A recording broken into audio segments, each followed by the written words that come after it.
sometimes, God has blessed me, man. Mm-hmm. But sometimes I wish I could go back to being poor. Why? Because you appreciate stuff when you ain't got nothing. Right. The small things matter. Right. Now, if it ain't a flashy object or a shiny thing, it's not that valuable, but right. You ain't got nothing. A conversation can change your direction of your life. This is a journey. Let me take you on a journey. There will still be the journey. The journey. New sheriff in town, and his name is the journey. Journey. This thing is bigger than Nino Brown. This is the journey. The journey. What is it that moved you? The journey. The journey. The journey. The journey. The Journey Initiative is being generously supported by TVA, the Tennessee Valley Authority. Welcome back to another episode of The Journey.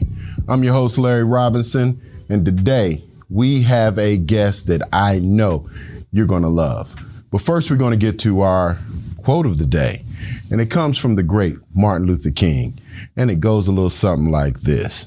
Almost always, the creative, dedicated minority has made the world better. What does that mean? That means that you got a responsibility. Being creative and being a minority, we have the responsibility of making this world better by the work that we do. They ain't never seen nothing like us. So we got a lot of work to do. So go ahead and let's fulfill our purpose. But this gentleman is fulfilling his purpose all day, every day. We have DeAndre Brown, straight out of South Memphis, Westwood, rural Arkansas is a part of that upbringing. Convicted felon. We're going to get back to that piece.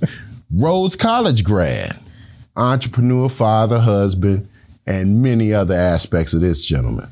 Without further ado, because we got to let him tell his own story. Brother DeAndre Brown. What's happening, Cat? How you doing, man? Things are well, Larry. How Good seeing you, man, as always. Thanks for the invite, man. Man, of course. These young men and women that are watching this show, they need to know you. They need to see who you are and what you've accomplished in this lifetime. And today they're going to get all of that. So first, let's start the early years. Okay. Tell me back at the beginning when you first kind of remember what life looked like. Gotcha. So I'm going to correct you just a little bit. Okay. Not a graduate of Rhodes, but I did attend. Okay. I didn't graduate. Okay. And I'll get to that in a minute. Oh, man. Okay. So early years, so I grew up with my mom. She didn't raise me, and my father wasn't around. I was raised by my grandmother and her older sister, who was my great aunt. My great aunt didn't have any children, so she lived in the country. And where were the mother and father? My mother and father were just in the streets. Oh, yeah. My great aunt was born in 1918. Okay. She's the one that primarily raised me. Okay. And it's in the rural Arkansas, and she was scared of white folks. Okay. I mean, literally scared. She would tell me stories of how the white, because where I grew up in Arkansas, it was the largest cotton plantation in the world. And the man then would steal land from the black folks and run them off. The Klan would come through, and she would tell me stories of how folks would leave with food still hot on the table because they had to get out of there. Wow. So she was afraid of white people. So then I would come to Memphis on the weekend with my grandmother, who was her younger sister, my great aunt raised my grandmother, 20 years younger. Then she raised my mom and my aunt. Then she raised me and my little brother, all in the same house in the country. My grandmother was in Memphis with her husband. She worked at Kellogg's. I'm Kimberly Clark. Right. He worked at Kellogg's. Middle class, black family in Westwood. So I leave rural Arkansas. We barely have money to eat. And I come to Memphis to the middle class neighborhood with my grandmother. Okay, so let me ask you, it was your grandmother, so why weren't you in the house with your grandmother, period? So I was at first. I was there until kindergarten. I was in Arkansas. Okay. Came back, did first through third grade at Westwood. Okay. Got chicken pox. Oh. They sent me to the country that summer because they had chicken pox. Okay. And I fell in love being outside. Okay. So I told my grandma, I want to stay with Auntie. Okay. She let me stay with Auntie. I started playing sports there because in the summertime, the bus would come through if you were outside. Well, hold on. We're going to get to that. We're going to get some other questions. Okay, so let me ask you this way. Who outside of your grandparents and your auntie had the biggest impact on young DeAndre? Coach Allen Higgins.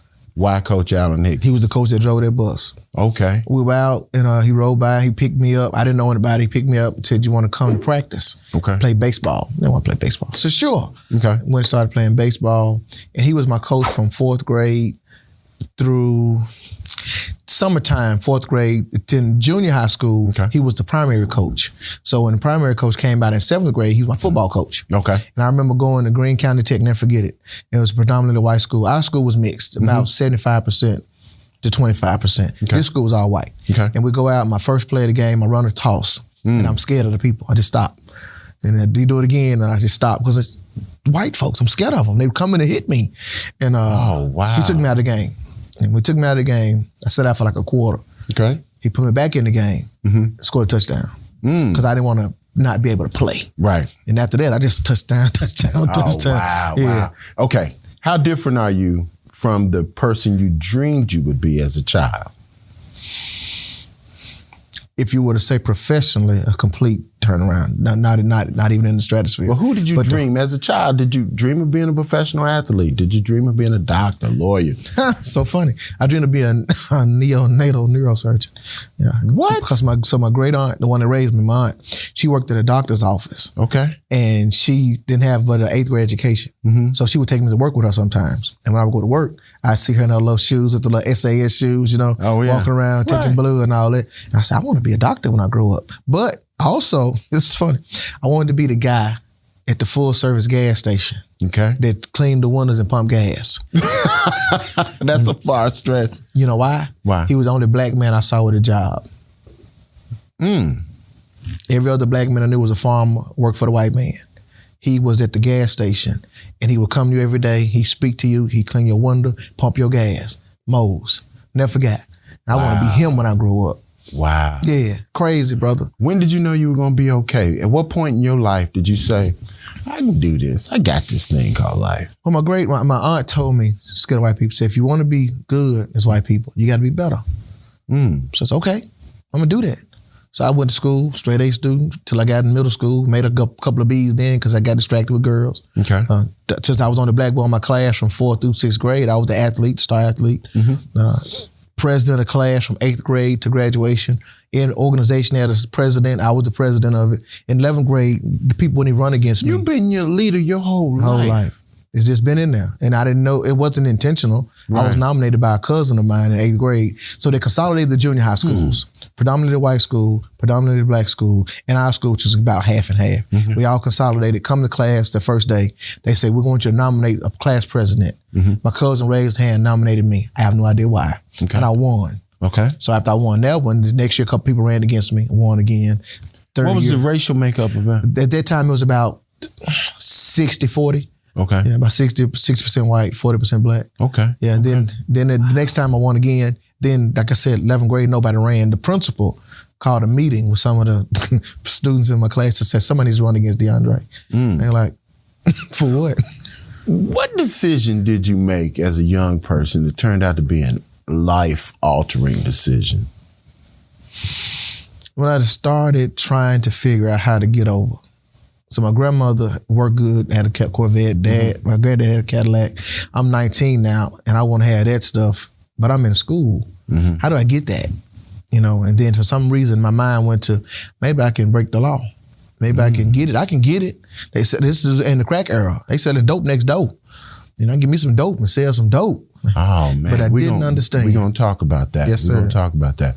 But I got to ask you one more question before we finish up this segment.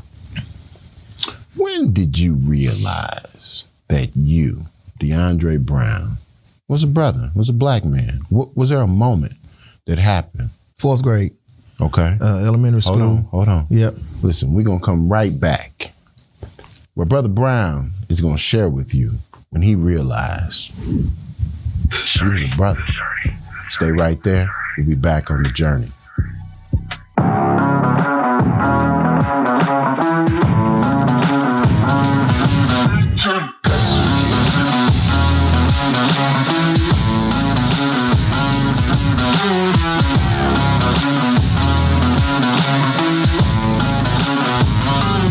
KUDZUKIAN.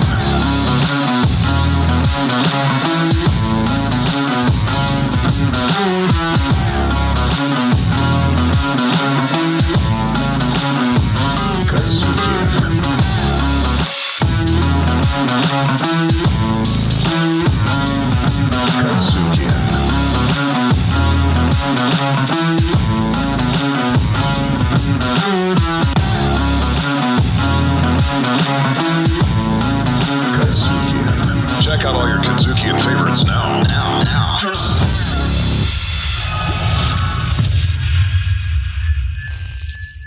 Welcome back to the journey. I told you Mr. Brown was going to give you something. Now listen, before we left, DeAndre was sharing with us when he realized he was a black man. DeAndre? 4th grade. So prior to that, I'd been 1st through 3rd grade at Westwood Elementary School. Okay. All black kids. Right. So now 4th grade, I'm the only black boy in my class. Oh, wow. Only one. And it had a Jerry curl. Okay. Michael Jackson era. Had parachute pants. So he wanted me to dance. You know, that thing, they want me to dance, you know. And then just the question, like, why does your hair look like that? And can I touch it? You know, all those things. I began to realize that I was different. Right. Because, again, only black boy, there's nobody you can talk to. Right. Had some friends that were in different grades, but in class. But then I'm the smartest one, too. And the way the teachers responded to that was different. Okay. They always thought I was cheating.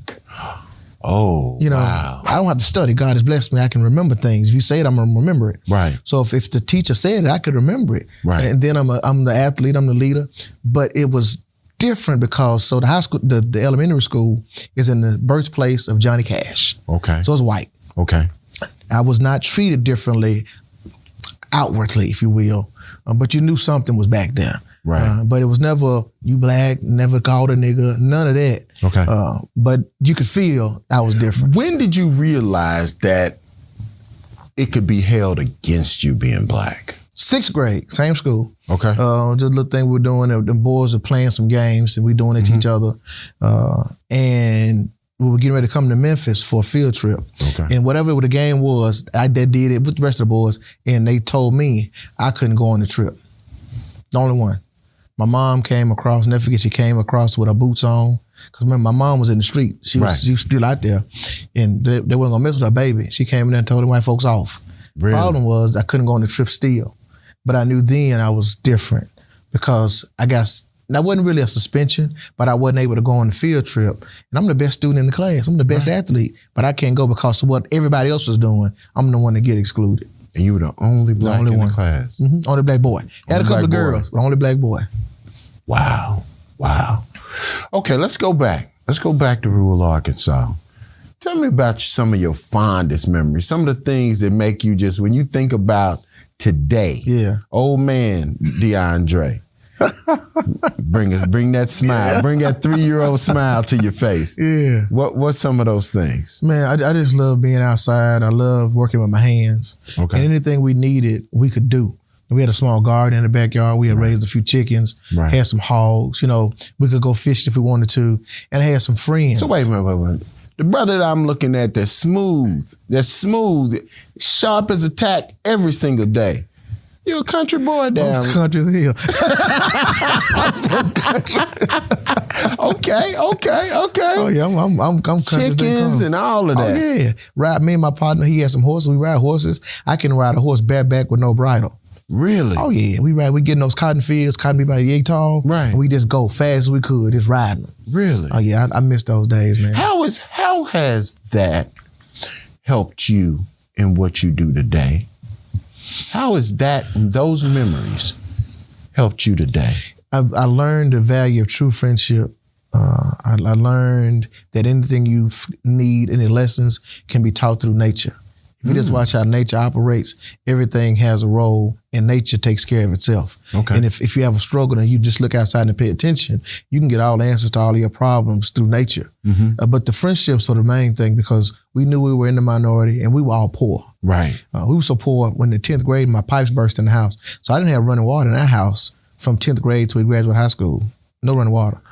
I had to tow water, bro. Whoa. And that's huge. That's a humbling experience to know. You know, I learned how to take a bath in this much water. Because if you get the 5-gallon bucket, you go outside to the hydrant, you fill it up. So just get the whole story. In the wintertime when it's cold outside, and you got to go to the bathroom. You got to flush the toilet. You got to go out there and get it. So we get 3 buckets, put them on the back porch. Right. But if something was happening, somebody got sick, and everybody had to go to the restroom that night, somebody got to go out there in that cold, in that ice, and hope the hydrant ain't froze, get some water. Every time you take a bath, you got to put your water on pots. And we couldn't afford gas, so we had a wood burning stove. One eye. So you put your water in the pot on the stove and get it boiling, put it in the tub. Right. You do that 3 times, the first pot cold. Whoa. So you got to take a bath in this much water. And the folks at school, I did my grades and stuff, none of this suffered. But that's how I had to operate. We couldn't wash clothes. They had to wash clothes on our hand. I mean, what the country taught me was you don't make excuses. Okay. Because if you don't do it, it ain't gonna get done. Ain't gonna get done. Ain't no help coming. Right. So what you gonna do? You gonna suffer? You gonna cry? Or you gonna work? Right. And my auntie taught me, man. She was born 1918. She used to chop cotton and pick cotton, and she could pick more cotton than her husband. She would help him make his bales. Right. So she knew how to work. So we'd be out there, and she taught me how to chop wood with an axe. Okay. That old lady with them big hips. Right. She taught me how to fish. Taught me how to bait a hook. Okay. Yeah, I wasn't raised by me. She taught me how to shoot. Okay. You know, she taught me all those things. I mean, you know, and then you look back on it, man. That's awesome. Take your time, brother. Sometimes, you know, God has blessed me, man. But sometimes I wish I could go back to being poor. Why? Because you appreciate stuff when you ain't got nothing. Right. You know, small things matter. Right. Now, you know, if it ain't a flashy object or a shiny thing, you know, it's not that valuable, but Right. you ain't got nothing. A conversation can change your direction of your life. Right. You know, there's somebody just to speak to you. So it's that there is what I brought to this. Okay. And I treat everybody with respect. Awesome. So we talked about fond memories.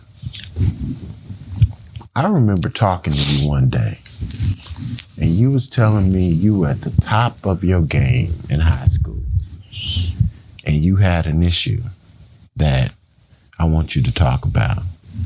Another one of those opportunities where you realize being a brother can work against you. Please share. Yeah, so for some reason I decided, and I'm always been, you look back on life and you realize you've been a rebel. Right. And didn't know it. Right. You know, you just doing what you do. And had a girlfriend. She was top of the class with me. She was white. And ended up getting her pregnant. Whoa. Yeah. And summertime came, 11th grade year, summertime came. She came back to school. No kid. What baby? Don't know. Had her, went to sleep, woke up, baby gone. So yeah, man. Oh man. Yeah. How did that make you feel? I don't know. I really don't, because I was so young and stupid, you know, because I already had a son. And I felt, I don't know if it was some sense of relief a little bit, because the fear of what would happen, because the whole time it was going on, you know, you have this fear of what's going to happen when they find out, what's going to happen when they find out. Right. And then I've had to figure out what would happen. Wow. Transition to adulthood. You got here. You made the transition to Memphis. You are going to Rhodes College. What made you decide to veer off a little bit and do something else? Because you had the world laid out. Yeah. You're brilliant. Yeah. You know, at that point you had a son, a child. Yeah. But yet and still you were on your path as far as college is Yes, concerned. sir. One of the issues with growing up in that segregated society, because when I grew up in Arkansas, it was segregated. It was black towns, white towns, couldn't go over tracks, stuff like that. Right. So one of the disadvantages was I didn't get the same attention that my white counterparts got. I never met my guidance counselor. I knew him, saw him in the hall. You were number one brother in the class. Yeah, president of the student government, president of the National Honor Society, president of every organization. Star football player. Yes. Track. Yeah. And you never met your guidance counselor? Never.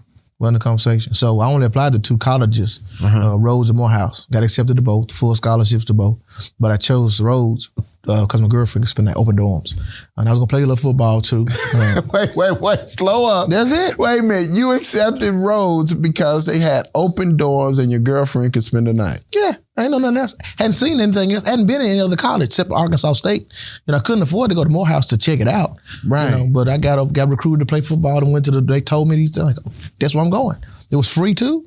Oh, Yeah. wow. Proud of me is my mom had just got a Section 8 voucher a few years before we had moved to Raleigh out of Foot Homes. So my mom by this time was sober and working and get things together. So I moved over there with her, and I don't feel comfortable at Rhodes, not because of anything anybody did to me, but remember I come from a place where they say white folks gotta be better, be scared of them, and this is all it is. They got money, and I'm like, this I don't feel right here, so I'm gonna go home where it's comfortable. So I would drive home every day, and I didn't have gas money to keep doing that.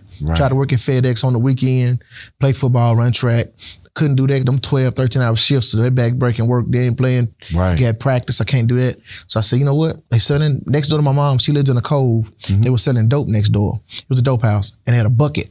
And the dope boys would sit on the bucket, then they would go home. I'm new to the neighborhood. I don't know them. But I figured, hell, if they can do it, I'm smart. I can sell some dope. Got Big Tone to give me 6 rocks. 6 rocks, give back 100, you keep 20. You do that over and over and over again. First couple days, I'm making big money. I'm like, I'm loving this. Then the dudes in the hood get jealous, they don't know me, send the dude to kill me. Sent him over there, had the guy. And so I had a street mentor. I was 19, Don was 38. Don knocked on the door one day. He would be the one to serve because I didn't want people to know I was a dope boy. He knocked on the door, and when he knocked on the door, he opened the door. And when he opened the door, Junior pushed him out the way and put the rifle in my face. And then he pulled the trigger. When he pulled the trigger, Don kind of threw his shoulder, hit the gun, and then went over and went to the refrigerator. And he just walked home. Fast forward a few months later, the same Junior, Don is there. He put his, so this thing about the hood, you can have somebody try to kill you and you just let them live, So we let them make it. So then a few months later, Junior puts a candy bar in Don's refrigerator. It's Don's mom's house, of course. One of the kids bite it. Junior comes back, where my candy bar? I ain't got it, man. I'll give you another. No, I don't want it. I want another. Go down the street, get a pistol, and I'm cutting hair. Don standing right beside me, and he shoots Don in the stomach. Then he turned around and shot him twice in the back. Same dude who tried to kill me. Shot Don right there, and then he went home. And I took Don next door at my house, and he died under the carport. Drug addict, skinny. He ain't had the ability to, by the time the paramedics came, I sat there with him, but he passed. But he taught me the street game, because I didn't know how to sell dope. I didn't want to sell dope because I had to be violent. But I didn't know this criminal culture. I was a nerd. When I say I was green, I was green. But he taught me some things, and I was smart. I said, if they can do it, I can do it. And at that moment, bro, it was all in. Wow, man. So you at Rhodes selling dope. When did it go south? About not long after I started trying to sell dope, they arrested me by mistake. They thought I was somebody else. They followed me in the pit because police. They followed me to the house, to my truck. I got out, went in the house. I did have some dope, but they wasn't who they were looking for. They came in the house and put the pistols on me. Come on, we saw you running. You must run track, don't you? What you mean run track? We saw you jump the fence. But I just got out of my truck. Took me to jail. Since it wasn't me, they let me go. But that experience changed the way I saw it. Like, wait, no, I don't want to do this. Then you got to be violent. So I said, you know what? I don't want to sell dope no more. For somehow I came up with some other schemes. I became a white collar criminal, and that was on from there, bro. I'm cutting checks. I'm making fake ID. Anything you can think of, I'm doing it, and I'm good. Wow, I'm good at it. I mean, I'm so good. My nickname became the Godfather. Okay. If you needed, I had it. I had more money than dope boys. Okay. When did it go south? Few months into doing that, why did it go south? Somebody told on me. Okay. I never got caught. If I wanted to be a criminal today, I could do it. Because they don't know what I did. They only know what folks told them I did. And everything I got caught for, I had stopped doing and moved on to new things. Because I was an enterprising criminal. I was a creative guy. Okay. I could make things happen. I could see a situation, learn how I operate it, and then manipulate the situation to benefit me however I wanted to. And you would know I did it because I could cover my tracks at the same time. Because life to me is chess. It ain't checkers. And when I see something, and before I make a move, I look at all the things that could go wrong, and I prevent those things before I then make the move. And people don't think that way a lot of times. So you can be ahead of the game, especially with criminals, because they only think about immediate gratification. Right. See, I was an enterprising guy. So I got told on the first time, selling cars. They gave me 6 years probation. Didn't learn my lesson. So I go back, start doing another scheme. Right. They catch me again. They give me some time, try to send me to jail. I run. They got to do their job. Then the feds came. Okay. Game over. They ain't running. They ain't running, and they got all the evidence. They came, man. They took me up. They said, and by this time I'm married, right? And they came by the house and left the card.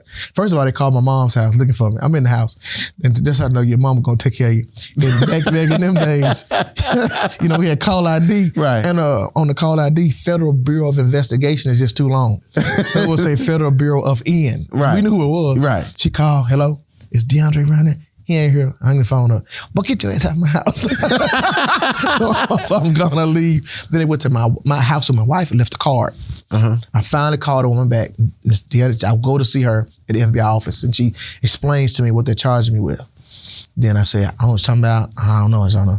Then she pulls out this file about this thick of checks that had been forged by me and my co-defendant. And she says, I'm going to tell you everything you told me to do, Mr. Brown. I'm going to write it up and give it to the U.S. attorney. But if there are any discrepancies in it, I said, well, hold on. Wait a minute. I remember something. I remember, because then they pulled a picture out. I only took the girl to the bank one time. So I made sure I covered my tracks. Right. The one time I took her, they got a picture of it. Wow. I'm like, God, dog it. So they had named my mom in the indictment because before I started really getting good, I was putting stuff in her account. Right. So I said, and she had just found out she had cancer. That's why I won my tie from my mom. I said, if you take out the indictment, I'll tell you what you want to know. They took out the indictment, told them what I did. The next thing I know, they come to the house, knocking on the door 6:30 in the morning because he said, DeAndre, I'm gonna let you go home. But know this, the wheels of justice turn slowly, but they do turn. And a few months later, 6:30 in the morning, March 6, 2003, they came and got me. I've been arrested a lot of times, but every time I go home, this time wasn't no going home. Wow. Yeah. So now, we coming to the end. And there's a couple things I want you to touch on. Why you do the work you're doing now? Why? Why did you change your life? When I went to prison, I realized that what I was doing it didn't have a future. Not only didn't have a future, but then I saw all the younger brothers, because at that time I was 28. Okay. Saw these 19, 20-year-olds coming in, and they're lost. They have no idea, they ain't lived life, and some of them ain't going home. Right. And I said, I gotta do something about this. I started reading my Bible, started preaching in prison. I'm a real jailhouse preacher. And after doing that and getting a real relationship with the Lord, He started opening my eyes to stuff. And people would come to me with their problems. I became the counselor in the unit. Right. I was protected and all this stuff I was taking care of, and I became to kind of rise to the top inside the unit. So after doing that, I promised the Lord, I said, if you get me out of here, I know where I'm coming back is if I'm helping people. Cool. And He made some laws changed and all that stuff, and I got out early. And I said, since then, I'm gonna make sure, because the people inside need somebody to fight for them. People like me need a representative that understands the struggle, and not only understands the struggle, but knows that great people make bad decisions. How do you find the greatness in them after they made a bad decision? Because most folks cast them away. And I have the ability to articulate a crackhead's conversation to the governor in a way that both of them can consume. Because I can switch it. I can say 6'8" running mates, 10-4, 1 up, say, man, nigga, get down, straight. I buy them dice from you, sell my shoot. And I can go to the governor and say, you have to understand, Your Honor, that these people are in despair. They need some hope. They need some resources that you have, this TANF grade that you're trying to allocate. Help you do that in a way that's effective. Right. And they can reach this guy that's shooting dice on the corner. Right. Man, that's powerful. Very powerful. Look, bro. That kid is sitting there at the table in Arkansas. Nah, he's sitting on the porch because he likes being outside. DeAndre, today, walks up on the porch and you got a chance to talk to that young DeAndre. What would you say to him? You good. It's gonna be all right. Pay attention and never quit, because hard work overcomes any obstacle. You just work. Don't worry about the circumstances. Don't worry about what's gonna happen after. You just do the work. The work itself will get you where you need to go. Because if you work, nobody can take that from you. They cannot take away effort.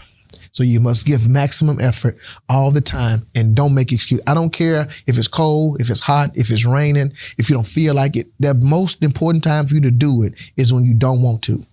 Because if you make that a habit, you'll always want to. And at the end of the day, when it's all said and done, you'll be in a situation where you can look back and then pour into other people because you learn from your bad decisions. I can't say nothing else. There's nothing more to be said. As I promised you on the journey, we're going to keep bringing them to you. Brother DeAndre Brown, thank you for sharing your journey, brother. Yes, sir. Can't get no better than that. Thank you. And man. I ain't got nothing else to say. So listen, come back because we're going to keep bringing them every single time. On the journey, I'm your host, Larry Robinson. For my guest, DeAndre Brown. See you next time on the journey. Thank you to our partners, the Delta Boulay and Tennessee Valley Authority.